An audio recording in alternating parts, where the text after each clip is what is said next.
चांगले म्हणतात किंवा ब्लॉग बनवताना मी ब्लॉगमध्ये येत नाही बाई, त्या ब्लॉग करतात, त्या पोस्ट करतात. जसं आता मला 2-3 करोड लोक हा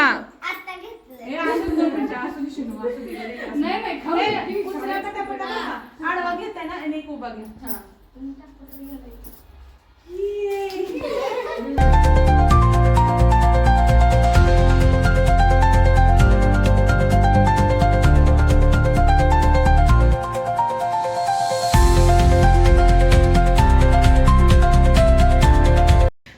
नमस्कार, Marathi mom in south India माझ्या यूट्यूब चॅनलमध्ये तुम्हा सर्वांचं स्वागत आहे. आणि जसं की आता इकडं साऊथ इंडियामध्ये संक्रांतीच्या सुट्ट्या वगैरे चालू आहेत आणि 25 तारखेपर्यंत रथसप्तमी आहे आणि कधी पण आपण बोरनान घेऊ शकतो. आणि नुसतं 5वं बोरनान आहे हे. मी म्हटलेलं खूप काय काय करायचं, पण तो आजारी पण होता आणि जास्त बाहेरचं त्याचं खाणं पूर्ण बंद केले. त्यामुळं मग साधं सिंपल करायचं आणि आता अचानक ठरले की आम्ही बोरनान करणार आहे, तर मला त्याची तयारी करायची. तर चला. आणि ना आज सकाळ सकाळी माझ्याकडं कुंडीत ना अशी काहीतरी एक्स्ट्रा प्लांट होते, म्हणजे त्याला कुंडी पुरण अशी झाली, त्याला दुसऱ्या कुंडीत आणून लावायला लागते. आणि मी वरनं बघितलं तर ती शेजारची अक्का झाडांना इथं पाणी घालत होती. थोडीशीच जागा आहे, पण त्याच्यात पण तिनं ना थोडीफार वगैरे झाडं लावली आहेत, रोपं लावली आहेत, त्या आळू पण लावलं आहे. त्यानंतर जे डेकोरेशनचे असतात ना तशीवाली प्लांट आहे ते, आणि आंबा वगैरे, केळी तर खूप मोठी होती, ती आता कापून टाकली आहे. म्हटलं चला माझ्याकडचं आहे हे रोपं, तिथं मोकळी जागा आहे, तिला म्हटलं लावू का, तर लावू म्हटली. चिनी गुलबूस तर खूप जास्त होता. एखाद्या व्हिडिओमध्ये मी दाखवलाय पण की खूप जास्त फुलं वगैरे येत होती गावाकडून आणलेला. तर हे चिनी गुलबूस पण मी थोडा थोडा लावला, म्हटलं बघूया येतोय का, कारण चिनी गुलबूस मस्त वाटतो यार, फुलं गुलाबी वगैरे आल्यावर छान दिसतं. लावलाय खरं, आता उगवतं का नाही काय माहिती, कारण त्याला पाण्यात टाकलं तर पाण्यात सुद्धा फुलं येत होती चिनी गुलबूसला.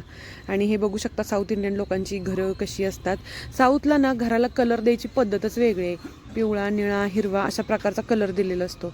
त्यानंतर वर आले तर मम्मीनं पेनड्राईव्ह दिलेला, लग्नाची लग्नाचा व्हिडिओ होता त्याच्यात. आणि ही कळसातली आंघोळ आहे. माझ्या खूप साऱ्या मैत्रिणी म्हणतात की तुमच्याकडे असं काही पद्धत आहे, आमच्याकडे अशी कळसातल्या आंघोळीची काही पद्धत नाही. तर तुम्ही हा व्हिडिओ पहा, तुमच्याकडे अशी पद्धत आहे का नाही सांगा. गावदेव असतं आमच्याकडे, काही ठिकाणी गावदेव मोठं नसतं. आमच्या गावात पद्धत आहे गावदेव मोठं काढायची. तर गावदेवाच्या आधी ना असं कळसात आंघोळ घातली जाते. तर तुमच्याकडे ही पद्धत आहे की नाही सांगा. त्यानंतर हे जे संक्रांतीचे छोटे छोटे संक्रांती होत्या ना त्याला कलर केलं, कारण म्हटलं बोरनांच्या वेळेला हे यूज करता येईल आणि असं पण नंतर ते काहीतरी यूज करता येईल. त्यानंतर ही एक बॉटल होती, त्याला ग्लास पेंटिंग पण केलं. असं काहीतरी करायला खूप मजा येते, काहीतरी मन पण रमतं आणि भारी वाटतं, जरा छंद जोपायला असं काहीतरी. आणि ही फर्स्ट टाईम अशी ग्लास पेंटिंग केली, नाही तर मी फॅब्रिक कलरनेच हे मटके कसं कलर करून घेतले. मी आपल्या इथं ठेवले, डेकोरेशनच्या वेळेला वापरायचं, नंतर ठेवायचं. छान दिसते असं. काहीतरी लावणार आहे मी ग्रीन ग्रीन. आर्याचं कुंफूचं बघा, इथं आर्य आहे, इकडे आर्य आहे, इकडे संजोग आहे, इकडे बंटी आहे आणि इथं स्वरूप आहे. ही गँग आहे पूर्ण, यांचं कॅलेंडर मिळालंय मला. ना इथे एक गोष्ट बोलायची आहे. मी संक्रांतीचा ब्लॉग पोस्ट केला आहे, ज्यांनी ज्यांनी पाहिला त्यांना खूप मनापासून आभार. आणि असेच ब्लॉग पाहत जावा.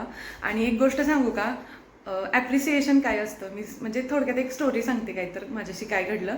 संक्रांतीच्या दिवशी आम्ही संगत गेलो, तिथं गिफ्ट असतं सगळ्या महिलांसाठी हळदी कुंकवाचं. तर आम्ही तिथं चेअरवर बसल्यावर एक जणाचा आवाज आला की साऊथ इंडियन मॉम काय चाललंय. मी एकदम बघितलं कोण आहे, म्हणजे त्या काकू माझ्या ओळखीच्या नव्हत्या. आणि जर ह्या व्हिडिओ पाहत असतील तर त्या काकूंसाठी खास थँक्यू. कारण म्हणजे खूप वेळेला मला गावाला गेल्यावर पण काही अशा व्यक्ती भेटतात किंवा माझ्या मोजकीच 4-5 अशी लोक आहेत ना माझ्याजवळ की ते काय माझं व्हिडिओमध्ये रॉंग आहे किंवा मी काय बोलते, काय सुधारणा करायला पाहिजे हे सांगत असतात. प्लस त्या काकूंनी इतकं छान बोलले की म्हणजे हुरूप येतो करण्यासाठी की तुझे व्हिडिओ मला आवडतात, ते लग्न कोणाचं होतं, मस्त व्हिडिओ करतेस, मी तुझी फॅन आहे. इतकं भारी वाटलं ना. म्हणजे माझ्याजवळ इतके लोक आहेत, पण म्हणतात ना तुमचं ॲप्रिसिएशन करणारं खूप कमी लोक असतात तुमच्याजवळ. आणि म्हणजे निगेटिव्ह सांगणारे, पॉझिटिव्ह सांगणारे. आता त्यांचा माझा काही संबंध नाही. सगळ्यांना वाटलं इतकं आम्ही एवढं असं बोलतोय की त्या माझ्या ओळखीच्याच असतील, कारण मी सगळ्यांशी बोलत असते नॉर्मली. पण मला माहीत नव्हतं त्या कोण आहेत आणि मला त्यांना थँक्यू म्हणायचं होतं. पण हळदी कुंकाची सगळी अशी गडबड होती की त्या पण लगेच गेल्या आणि मी उठून जाईपर्यंत त्या बाहेर पण गेलेल्या. तर तुम्ही जर हा व्हिडिओ पाहत असाल काकू तर थँक्यू सो मच. आणि जे लोक असं सांगतात ना, तुम्ही छान व्हिडिओ बनवता, तुझ्यात हे कमतरता आहे, माझ्या खूप असे आहे की माझ्या मैत्रिणींचे किंवा माझ्या रिलेटिव्ह मला सांगत असतात, आम्ही त्यांचे व्हिडिओ पाहतो, त्यांना सांग की जरा असा बदल कर, हे कर. तर त्यांच्यासाठी खास थँक्यू. कारण 2026 मध्ये ना निगेटिव्ह गोष्टींपेक्षा पॉझिटिव्ह जरा जास्त लक्ष द्यायचं, निगेटिव्हमधनं पॉझिटिव्हकडे जायचं, असं माझं सारखं डोक्यात असतं. आपल्याला कोणाचा फालतू त्रास करून घ्यायचा नाही. आणि ज्यावेळी मी विचार करते ना, मी ब्लॉग पोस्ट करते, मला जे कोणी सांगतं ना की हे बदल कर, मला खूप भारी वाटतं की किती चांगली लोक आहेत की म्हणजे ते ब्लॉग बघतायत आणि आत्मीयतेने सांगतात की हे काहीतरी चेंजेस कर.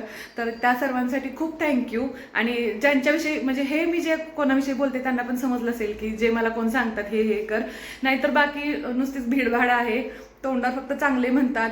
किंवा ब्लॉग बनवताना मी ब्लॉगमध्ये येत नाही बाई, त्या ब्लॉग करतात, त्या पोस्ट करतात. जसं आता मला 2-3 करोड लोक लगे बघणार आहेत आणि मी व्हायरलच होणार आहे. होईल एकदा, ते पण होईल स्वामींची कृपा. पण असं आवडतात की नाही ते ब्लॉग करतायत, आम्ही येत नाही, असं पण करणारे खूप जण आहेत. पण जे लोक मला ॲप्रिशिएट करतात किंवा मला सांगतात ह्या गोष्टी कर, ह्या कर, त्यांना खूप मनापासून थँक्यू. आणि आता पुढचा ब्लॉग पहा तुम्ही. तर संध्याकाळी बोरनान होतं, तर निकिता आलेली मदतीला. तिला म्हटलेलं ये, अचानकच ठरलंय, जास्त काय करणार नाही. आणि खरं सांगू, थोडं जरी डेकोरेशन करायचं म्हटलं की नाही, ते तुम्ही चिटकवा, काय करा, ते नाकी नऊ येतं. आणि आम्ही यावेळी ठरवलं होतं की ज्यावेळी बोरनान करणार ना, त्यावेळी काहीतरी जे असेल ते डेकोरेशन करणार. कारण मागच्या वेळी मी अगोदर दुपारचं करून ठेवलं डेकोरेशन, आणि ज्यावेळी बोरनान करायची वेळ आली त्यावेळी सगळं ते निघून पडलं. बड्डेला पण खूप वेळेला असं झालं, त्यामुळं ते काय म्हणते ती, कानाला खडा लागला तसं झालं माझं काम. मग मी ऐन टायमिंगलाच करते थोडंफार काय असेल ते, हाऊसच फिटली माझी. तर अशा प्रकारचं छोटंसं सिम्पल स्वीट असं डेकोरेशन केलेलं. आणि खूप जास्त पदार्थ वगैरे ठेवले नव्हते, का तर ना माझी मुलंच अगोदर खाऊन टाकतील, मला असा डाऊट येतो. मुलांना आवडतंच खायला, आणि तो आजारी पण होता, त्यामुळे मी म्हटलं अजिबात जास्त काही करायचं नाही आहे. मग म्हटलं हात थोडा, आता कर पाय क्रॉस मध्ये, हाय रक्षा, नेत्रा, पाय क्रॉस मध्ये कर. नमस्कार. तू करा बोरनान. अरे साईडला बाळा इकडे ये रे तू. रक्षो तिकडे ते काय बाबू, तो इकडे इथनं बघायचं, इथलं सगळं दिसतंय. हो आपल्याला इथलं सगळं दिसतंय, इथनं बघायचं, दिसतंय ना इथनं सगळं.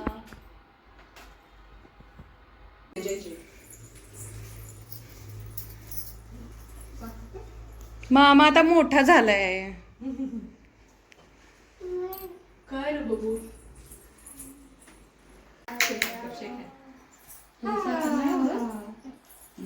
कधीपासून आवडत नाही आयुष्य साखर, आजच आजच्या कार्यक्रमापुरती आवडत नाही त्याला साखर. अश्विक इकडे बघ. तो काय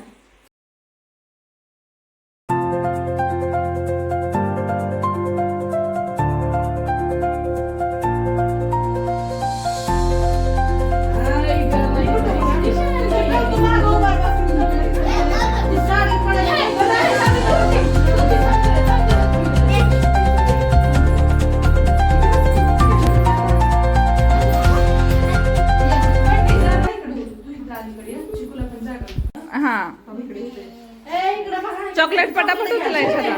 हा नाही आडवा घेताय ना आणि एक उभा घ्या.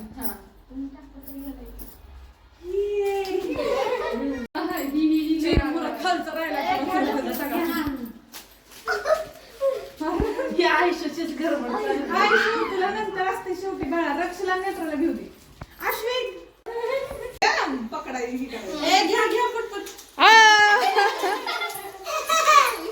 रक्षला सोड की, रक्षला